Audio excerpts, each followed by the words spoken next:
Pro-abortion is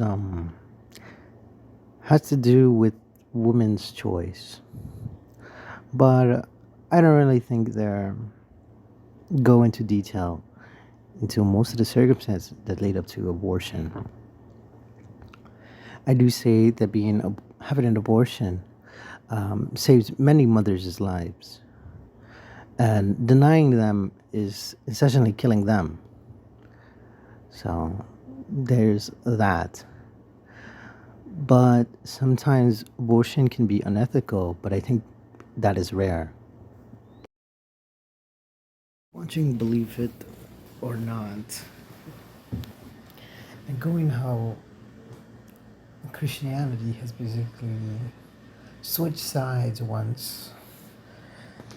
Now I'll just have to say that the Christians, oh my god, the Christians from the 1970s are different than the ones in the 2020s.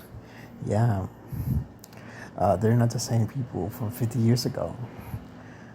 Um, I also feel to mention that in most countries, abortion isn't really legal. Um, on top of that, there is many social issues that many people who are anti-abortion reference to, or at least make blanket terms. For example, they say, "Oh, the a lot of minority women are dispropor dispro darn, I can't say that word.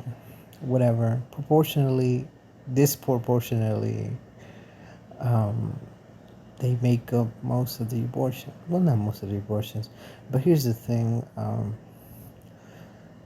I believe that a lot of abortions go unnoticed simply for the fact that they don't want it to be recorded. And I've heard about this, and it's completely possible. You know, I don't really have too much judgment of it. But this could be that just many of them aren't just ready to be a parent and, you know, supporting a child, at least financially, because they do, win less money than the average white citizen. Not that that's really a bad thing. Well, it is a it is a negative thing, but you know, I can't really, put my word on it, put my tongue on it. But yeah, it has more to do with me planning out that you're going to be a parent rather than being forced into it. Abortion is murder.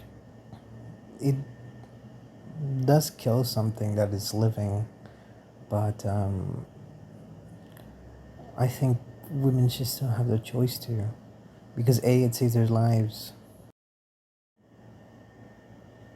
I don't really like the thought of, you know, there's many circumstances where. Here's the thing about abortion. Abortion is a horrible thing, regardless of the situation, and the mother bears that pain. So, it's it's a lose-lose for the woman. Both sides of the. Okay, I'm not gonna say both sides because it sounds, what's that word? Pompous. I'm not gonna be like that, but I'm just gonna say that both sides don't use specific situations as much as they should. Abortion, in many ways, seems to have duality, or in other words, it seems to contradict itself in many regards, but that's normal. When I mean it tries to it contradicts itself, I'm trying to say that there are a lot of preventions to this, and there's a lot of alternatives. But at the same time, I think most abortions weren't really by choice, because I remember like 50%, 53% would keep their babies or something like that. Overall, abortion is well, but also abortion is murder. But abortion is also a net positive to many things. Many kids will not grow up in poverty. Many kids will not grow up in a troubled household. Many kids won't be in households where they're being raised by a single mother, and I think that's important. I think it's also hard to um, to say who deserves to be a mother, due to the fact that being a parent is probably the hardest thing and probably the most impactful thing most people do. Well, most people get lucky and they get a brilliant child that goes on to make a lot of development in the modern world. Luck is luck, completely random. So we shouldn't be dependent on that. We shouldn't force people to become parents. It's essentially like forcing people to adopt a child. Um, if that make any if that makes any sense.